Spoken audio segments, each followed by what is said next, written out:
Hello and welcome to Leeroy Gaming, where today we are going to have our first news coverage of Outriders. Now, these videos are going to be coming out in the future on a regular basis on Thursday, whenever Outriders has their news drop.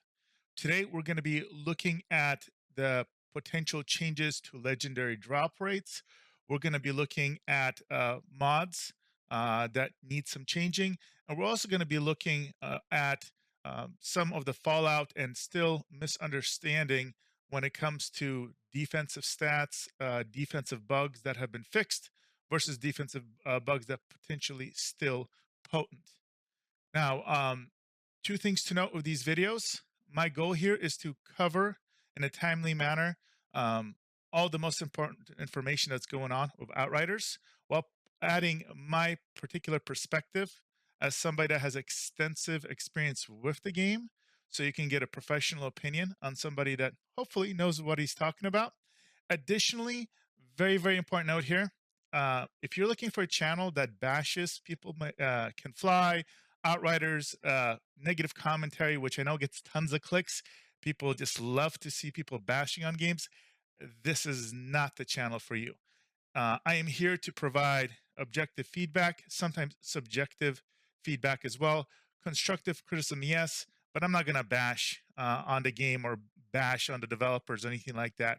So there are ample of other content providers out there that you can check out for that. With that being said, if you're looking for somebody that has a more positive spin, that loves Outriders, and also wants to provide you with all the best information and news, then make sure to like, subscribe, and to make sure that you know about these videos as soon as possible so you can get the news and patch updates as quickly as possible. Make sure to hit that notification bell. With that being said, let's go ahead and jump right into the notes.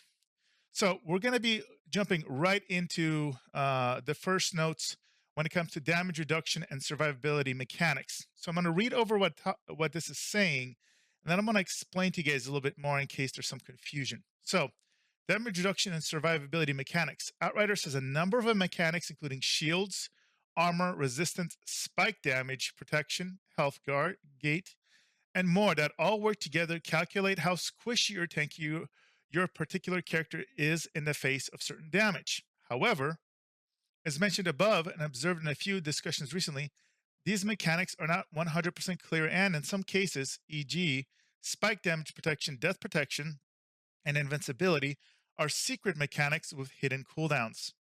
Understanding these mechanics is a key aspect of understanding damage mitigation or one-shot kill instances and related issues. Okay, so this is a direct response, I believe, to the fact that even after the recent patch, where some of the armor calculation bug mechanic has, I believe, been fixed in the vast majority of cases, yet people are still getting one shot. Now, I've done an extensive video that talks about the difference between physical mitigation and resistance. I highly recommend, if you're new to the game or you don't understand the mechanics, if you find yourself dying a lot still, check out that video. I should have it popping up in a little citation and also in the description below. But in short, here's the TLDR. I believe that a lot of people are dying because they are running a combination of either completely glass cannon builds and expecting to not die or not get one shot. If you're just wearing basic armor, you're not doing any defensive mods, and you also are not picking up any skills in the skill nodes or the skill nodes in the skill tree that increase your armor or resistances, expecting on CT15 or close to that to not get killed quickly by certain tough monsters is unrealistic. Um, Now, with that being said, there's also the big talk of physical mitigation versus resistances. It's very, very easy to stack up physical mitigation buffs, but what I believe a lot of people are dying to are going to be anomaly damage. A lot of the abilities, like the crawlers that do kind of like the AoE waves that go forward or go outwards, a lot of those effects are going to be anomaly damage based, meaning they bypass 100% of your armor. So you could stack all the armor in the world. You could have 400,000 armor. It says 83% mitigation versus physical. That means nothing. The only thing that's going to help you with that is resistances. So if you're dying a lot, the first tip I always give people, again, check out my video on resistances and armor. That'll tell you which mods are really good for which element. they're going to be really good for testing whether you really are bugging out, or maybe what I believe is happening is probably your resistances are either zero or very, very low. And that's what's making you squishy versus certain attacks that bypass armor. This isn't just big elites. There are certain monsters like the little venom spitters that you're going to find in Arc and other maps. And they spit damage. It's a range damage that is anomaly damage and it bypasses all armor. They may look little and not so deadly, but they will kill you very, very quickly if you don't have resistance. So that's my commentary on that. Now, here's another big thing that they pointed out in this news drop: legendary drop rates. We're aware that some players are unhappy with legendary drop rates as they currently are. This is a topic that, across various game modes and difficulty levels, includes many layers and further questions. To that end, we're planning to share more information about legendary drop rate mechanics in future to help you understand the system a bit better, to help make your farming more targeted and less frustrating. Know that this is just an initial step regarding this matter, but is required for us to make informed choices. Okay, this is political speech. Okay. Um, this is telling me that they're not making immediate changes, but I'm hoping that as they explain some of the mechanics and how things work, people will be able, hopefully, be able to give more educated feedback on it. Now, if you want my opinion, my frustration is that if you're doing a CT15 clear and you get a gold time, the fact that way too often, and this happens in my streams all the time, you get zero legendaries, which feels really, really, really bad, boys. Okay. So my belief is there should be a fail safe.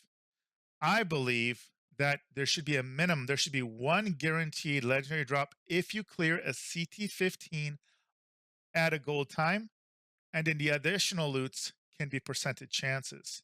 And then, for example, if you clear on a 75 on a silver time, maybe there's a 75% or a 50% chance for the first one, and then the other ones have the other scaling elements.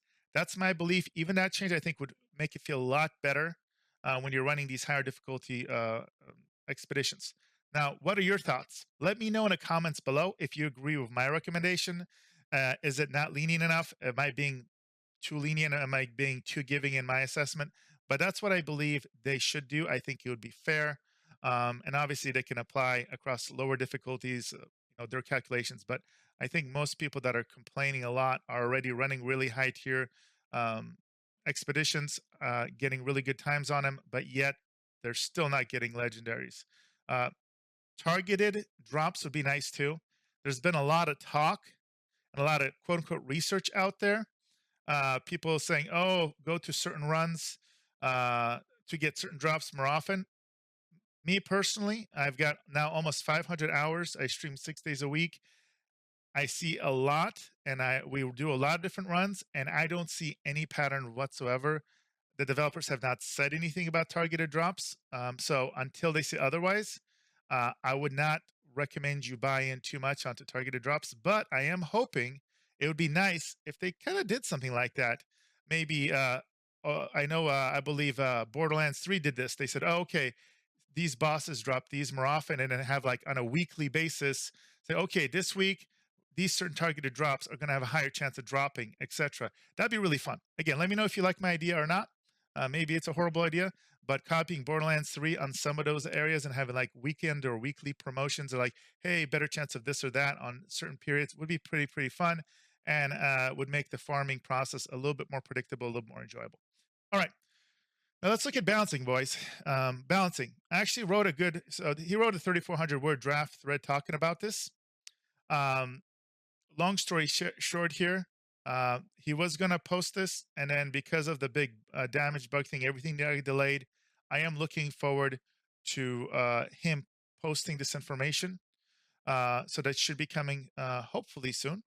And then he says, regarding further balancing, we first want to see how things shake up regarding our latest patch, since damage mitigation issues or malfunctioning mods could push the meta in certain directions, not because something is unbalanced, but because players might not have been finding certain aspects of play reliable enough to use consistently. And yes, want to focus primarily on buffs, not nerfs.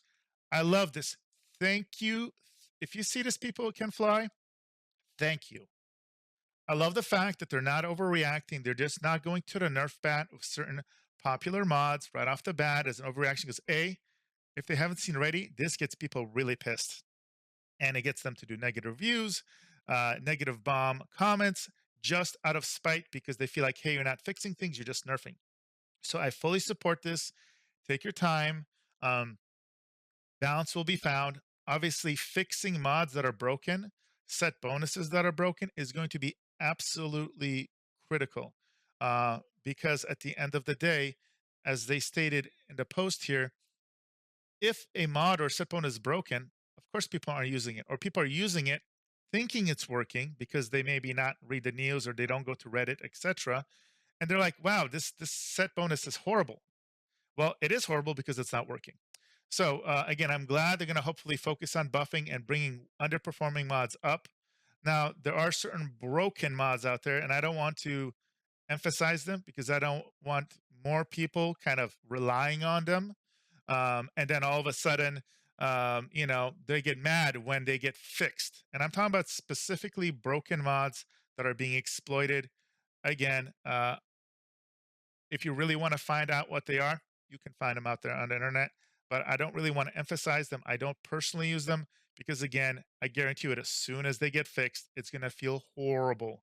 And people are going to scream things got nerfed when they didn't, they just got fixed. So keep that in mind if you choose to use any of these exploited mods. And yes, I'm talking to you, Pyromancers. Okay.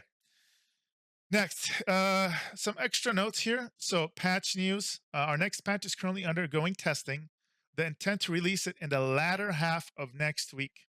So, for those of you new, that probably means Thursday. They seem to be doing a Tuesday or Thursday release schedule for news and/or patches, which I think is good.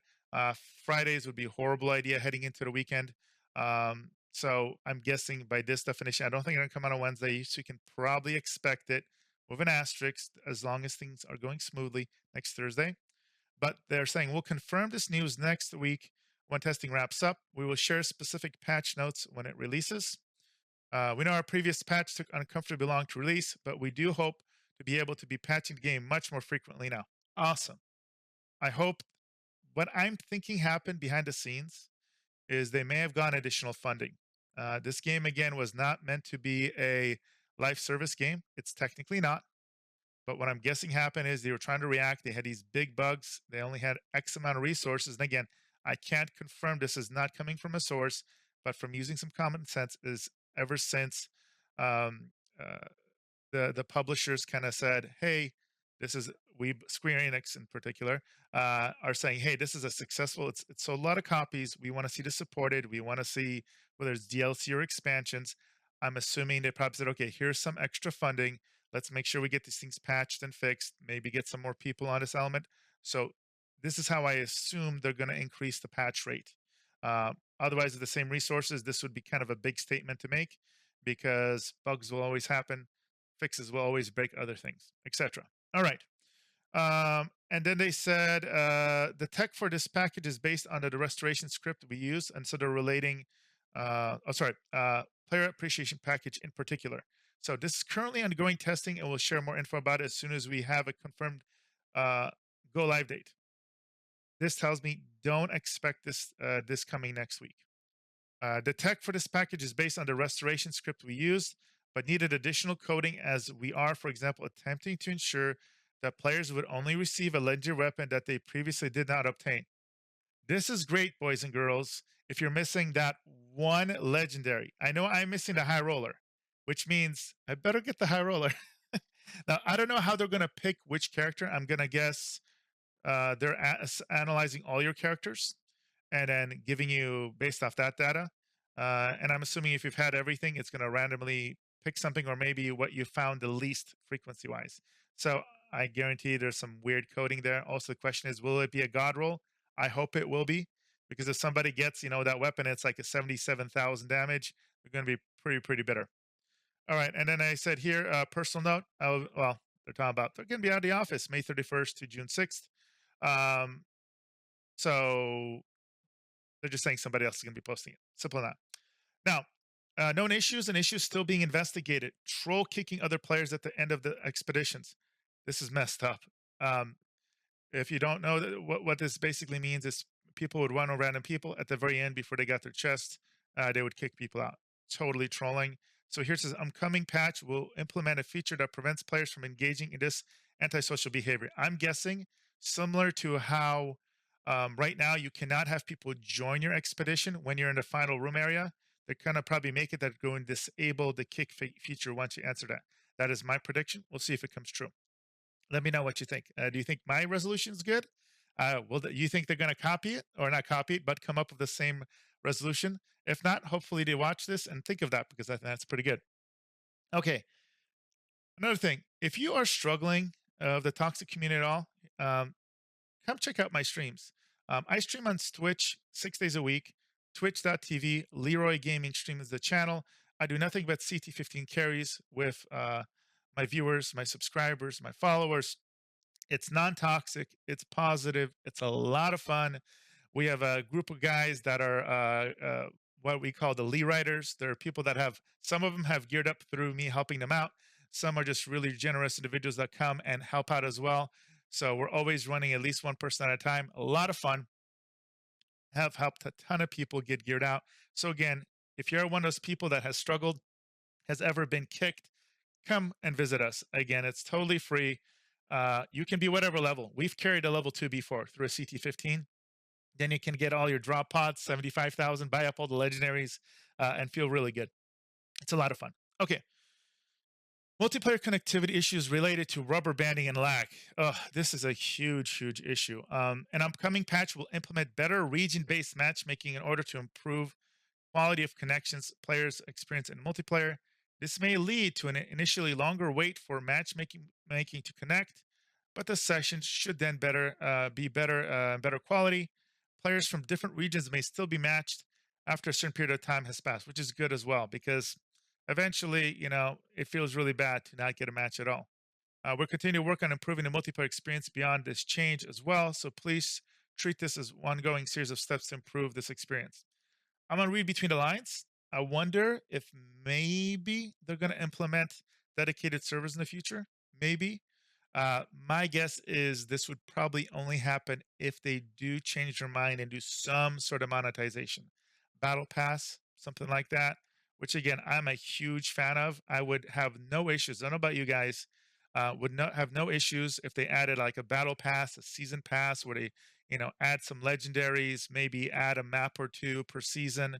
Same enemies, but just different layouts. They can even use similar templates, but different layouts of levels. That could be reasonable. Um, again, let me know in the comments. Do you like an idea of a battle pass or like every season, kind of a seasonal thing where they bring out new maps, for example, and you pay a nominal fee or whatnot?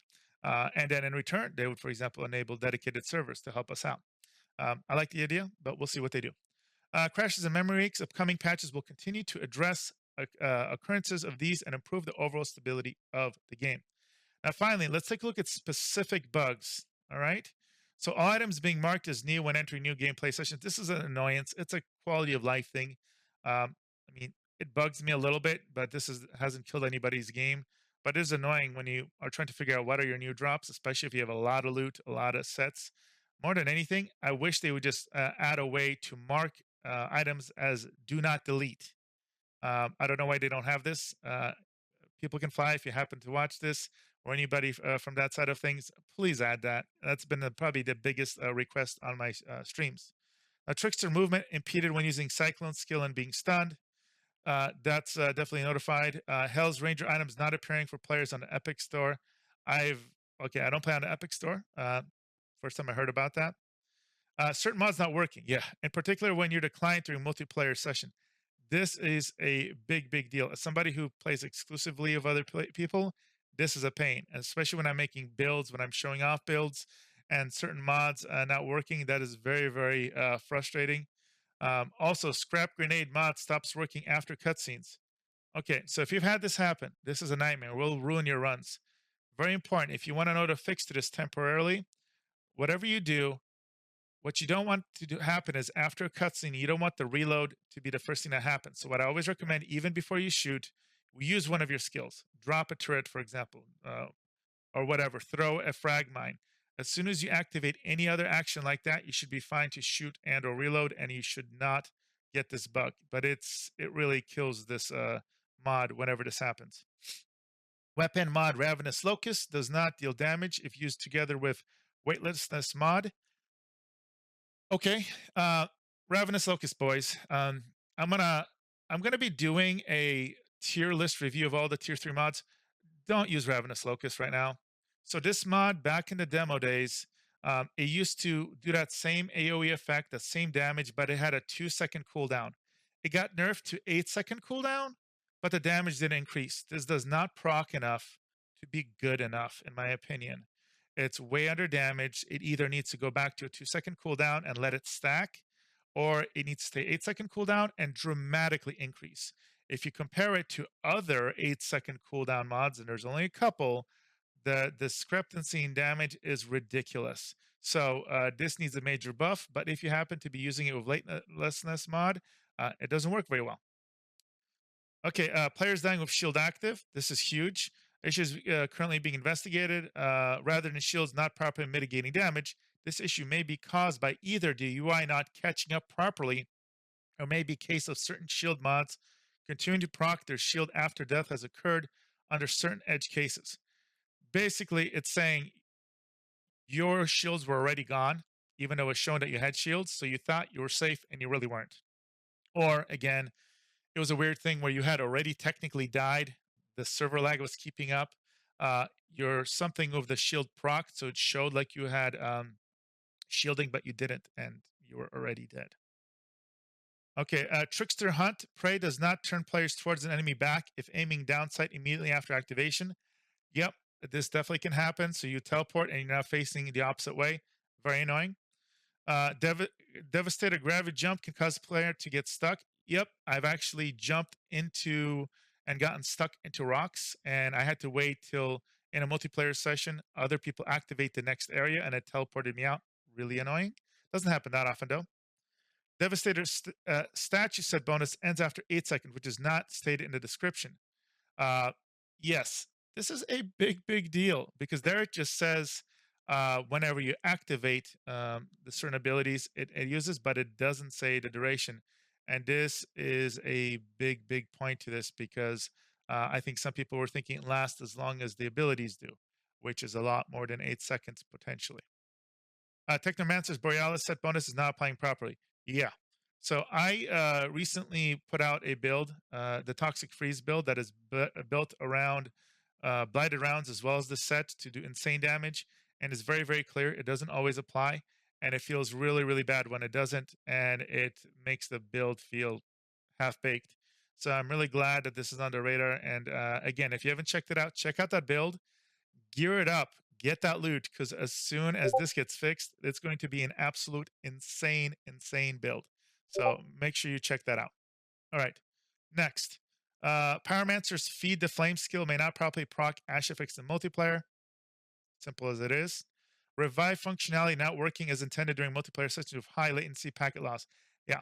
If you've ever tried to go res somebody and you're standing there and either the E button or the res button doesn't come up, or you're holding it down and it looks like they res and they didn't, this is really frustrating. It's hard enough to res people sometimes. So hopefully they figure this out, or simply it may be as simple as don't let getting damage break this. So even if this is a problem, it's not as big of a problem. Journal entries, pickups not appearing on secondary characters. Didn't know about that. Damage block stat on expeditions results screen occasionally appears inconsistent or abnormally low. Yeah. Now, do note this right here is purely visual. I think they mentioned this in a previous post or patch notes. This doesn't mean you're not mitigating less. It's just not showing the stats. Luckily, this is like a DPS focused game. I think most people mainly care about the DPS numbers. So I don't know how many people this annoys. This is also probably why it's at the very bottom of the list. Okay, so that's everything in the current notes. I hope you guys found my feedback helpful. This is the first time I'm doing these news notes. I would welcome your feedback, constructive criticism, preferably. But if you gotta hate, you gotta hate. In the comments below, let me know what you like. Let me know what you dislike. I'm gonna keep going forward. The future posts will be on Thursdays. I know today's Friday. I'm a little behind. My apologies, gentlemen. But do look forward to those. And obviously on Thursdays, where there's the patch notes, those will come out instead. Make sure to check out my Discord. If you're looking for a positive Discord, has a great growing community, people that still love the game, want to partake, want to find groups, Leeroy Gaming, you're going to see that Discord invitation link in the description below. Also, again, one more time, if you want to join me, do some CT15 runs. I do CT15 carries again 6 days a week on Twitch, twitch.tv. The channel is Leeroy Gaming Stream. Check it out. Come join us. It's a load of fun.